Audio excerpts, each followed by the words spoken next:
On an otherwise ordinary Monday afternoon, the skies over Phoenix, Arizona, transformed into an ominous gray. A towering wall of dust, stretching hundreds of meters high, swept across the region.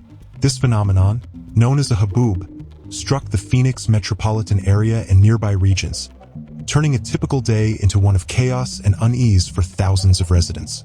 The haboob was born from the collapse of a monsoon thunderstorm system in central Arizona. Powerful winds, unleashed by the storm's downdraft, stirred up loose, arid desert soil, creating a massive dust cloud. By around 3 p.m. local time, the dust wall loomed on the southern horizon of Phoenix, an eerie sight for onlookers. Within an hour, visibility on major highways like Interstate 10 and Interstate 17 dropped to nearly zero, halting travel and creating hazardous conditions. The storm's impact was immediate and far-reaching. Phoenix Sky Harbor International Airport grounded all flights for over an hour, leaving travelers stranded. Across the city, power outages struck, with traffic lights failing and trees toppling under the force of the winds. Neighboring cities like Chandler, Gilbert, Tempe, and Coolidge were also hit hard. Their skies darkened as the storm rattled buildings and vehicles. For Phoenix resident Maria Alvarez, the storm was a harrowing ordeal. While driving with her young children, she felt her car shudder under the wind's force. The sky went completely dark, like night came early, she recalled. I pulled over to comfort my kids. It was like something out of a movie. Similarly, James Carter, a retired teacher in Gilbert, described the haboob as awe-inspiring but terrifying. Having lived in Arizona for years, he noted the storm's intensity surpassed any he had seen before. According to utility reports, over 55,000 households in Maricopa County lost power, plunging homes into darkness. Public services, including transportation, communication networks, and water systems, faced significant disruptions. Some hospitals switched to backup generators to maintain operations, while schools in affected areas canceled classes to ensure safety. The Arizona Department of Transportation urged drivers to pull over and wait out the storm, emphasizing the dangers of driving in near-zero visibility. Despite the warnings, several minor collisions occurred as drivers struggled to navigate the blinding dust. National Weather Service expert Sarah Patel provided insight into the storm's cause. This haboob resulted from a weakening monsoon system interacting with extremely dry desert soil, she explained. The collapsing thunderstorm created a powerful downdraft, lifting dust and sand into a massive wall that can persist for hours.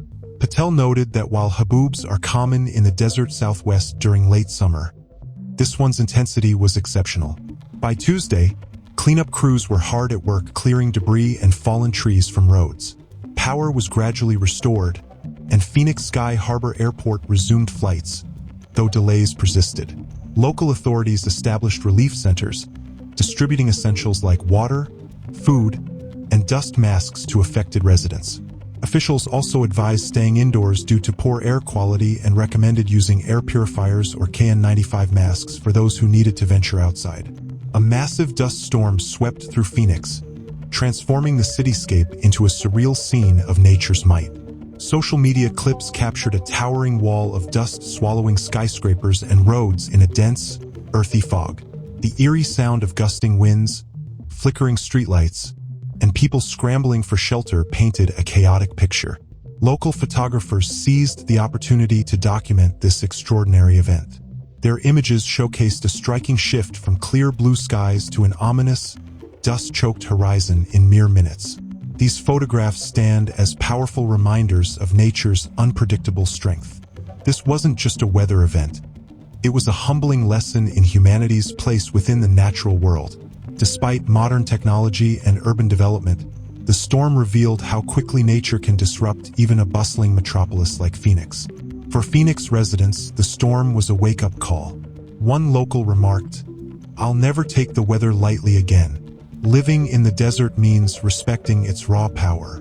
The event left a lasting impression, reshaping how many view their environment. The dust storm, which hit Arizona on September 1, 2025, stemmed from a unique combination of weather patterns and environmental factors. A collapsing monsoon thunderstorm unleashed a forceful downdraft. As cold air from the storm met the arid desert floor, it kicked up loose dust and sand, creating a towering wall of debris known as a haboob, a phenomenon familiar to Arizona but rarely seen on this scale. Thought for 11s behind these weather patterns lay a host of environmental factors that really ramped up the storm's destructive power. Think about it. Scorching summer temperatures combined with way less rain than usual had left the ground parched and brittle, making it super easy for strong winds to kick up massive amounts of dust and debris. It's like the soil was just waiting for an excuse to take flight. Now, let's talk about how human development played a huge role here. The rapid growth of cities in the Phoenix area has turned vast stretches of natural desert into neighborhoods, roads, and shopping centers. This shift has stripped away a lot of the native plants that normally help hold the soil in place and block blowing dust. You see, without those natural shields, the wind has a clear path to whip everything into the air. On top of that, some not-so-great choices in how we use the land have made things worse. Clearing out brush for new developments and leaving large areas exposed without any cover has basically invited erosion to happen on a bigger scale. It's a classic case of short-term gains leading to long-term headaches, right? And we can't ignore the human-made elements that crank up the danger even more. With climate change on the rise globally, dry periods are stretching out longer, and those wild thunderstorms are hitting harder and more often. Perfect setup for monster dust storms like this one.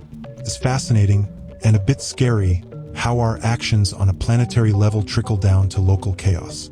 Urban designs that don't prioritize protection against these events, like skipping out on creating parks or planting windbreaks, just make the hits to homes and communities that much harder. Imagine living in a place where a simple oversight in planning turns a dusty day into a full-blown nightmare. Plus, there's the issue of awareness and readiness. Not enough people were clued in through education programs, and the alert systems weren't fully connected or effective. So even when officials sounded the alarm, a bunch of folks weren't ready to hunker down. It's a reminder that technology is great, but if it's not user-friendly and widespread, it falls short. Dust storm hitting Casa Grande, Arizona. All in all, this 2025 Arizona dust storm stands out as a textbook example of a disaster born from multiple layers overlapping. It wasn't just one thing going wrong. It was a combo of brutal weather, weakened natural defenses, and decisions we humans made that all fed into each other, building up the threat. Events like haboobs, those intense dust walls, are part of nature, but they turn deadly when they slam into societies that aren't geared up for them. It's eye-opening how something that's been around forever can suddenly become a major crisis because of how we've shaped our world. When cities expand without thinking about the environment, everyday weather quirks get amplified into emergencies, and with climate shifts, not only do storms get fiercer, but the window for risks opens wider throughout the year. Who would have thought a changing climate could redraw the calendar for disasters? This whole event drives home the point that everything's linked in one big web. The air, the earth, our buildings, and us people. Nothing operates in isolation. Changes in one spot ripple out to affect the rest, molding how dangers play out. Looking ahead, to dodge repeats of this, we've got to smarten up our city layouts for arid zones, bring back plants that trap dust in high-risk spots, build warning setups that reach everyone and teach them what to do, and push hard worldwide for cutting emissions while adapting to what's coming. After all, every storm tells a tale of the paths we've chosen, the gaps in our prep, and the potential for turning things around if we act wisely. If this video resonated with you, please like, share, and subscribe to support our mission of bringing critical videos like this to light. We want to hear from you. Do you think these extreme weather events are the new reality? Or can we still make a difference with better planning and action? Share your thoughts in the comments. Stay safe, stay aware, and thank you for watching.